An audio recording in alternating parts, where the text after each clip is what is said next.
মানে আমাৰ চাহ জনগোষ্ঠীৰ যিখন সংগ্ৰাম আছিলে, জনগোষ্ঠীটো উত্তৰণৰ কাৰণে যিটো সংগ্ৰাম, সেই সংগ্ৰামত 1988 চনত আমাৰ 5জনকৈ শ্বহীদ হৈছিলে আৰ্চাৰ এক আন্দোলনত অংশগ্ৰহণ কৰি।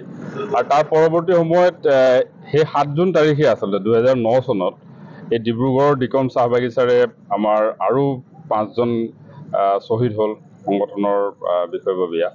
আৰু তেওঁলোকক শ্ৰদ্ধা জনাই আমি প্ৰতি বছৰে 7 জুন তাৰিখটো সমগ্ৰ অসমৰ চাহ জনগোষ্ঠীৰ ৰাইজে আমি শ্বহীদ দিৱস হিচাপে উদযাপন কৰি আহিছোঁ। আজি আটছা ডিব্ৰুগড় জিলা সমিতিয়ে এই ডিকম শ্বহীদ বেদী প্ৰাংগণত শ্বহীদ দিৱস উদযাপন কৰিছে, 35তম শ্বহীদ দিৱস এইটো।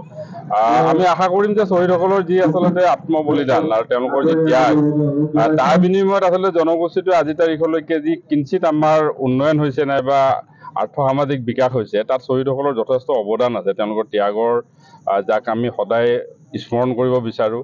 আৰু আজিৰ দিনটোত প্ৰতিজন শ্বহীদক শ্ৰদ্ধাঞ্জলি জ্ঞাপন কৰাৰ লগতে তেওঁলোকৰ পৰিয়ালবৰ্গলৈ সমবেদনা জ্ঞাপন কৰিছোঁ।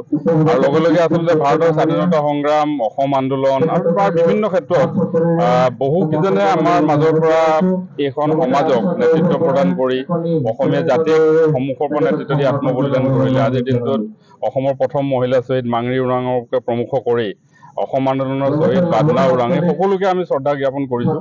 আৰু আশা কৰিছোঁ যে জনগোষ্ঠীটোৰ যিবিলাক মূল সমস্যা, এই সমস্যাবিলাক সমাধানৰ কাৰণে অসম চাহ জনজাতি ছাত্ৰ সন্থাই ভৱিষ্যত দিনত কাম কৰি যাবলৈ শ্বহীদসকলে নিশ্চয় আমাক আশীৰ্বাদ দিব।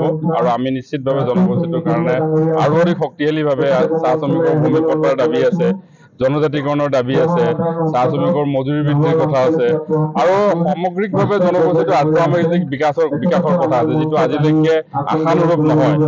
নিশ্চিতভাৱে আমি ভাবিম যে আজিৰ দিনটোত শ্বহীদসকলৰ আশীৰ্বাদত জনগোষ্ঠীটোৰ উত্তৰণেৰে সংগ্ৰামত আৰু অধিক শক্তিশালীভাৱে আমি আগবাঢ়ি যাব পাৰিম।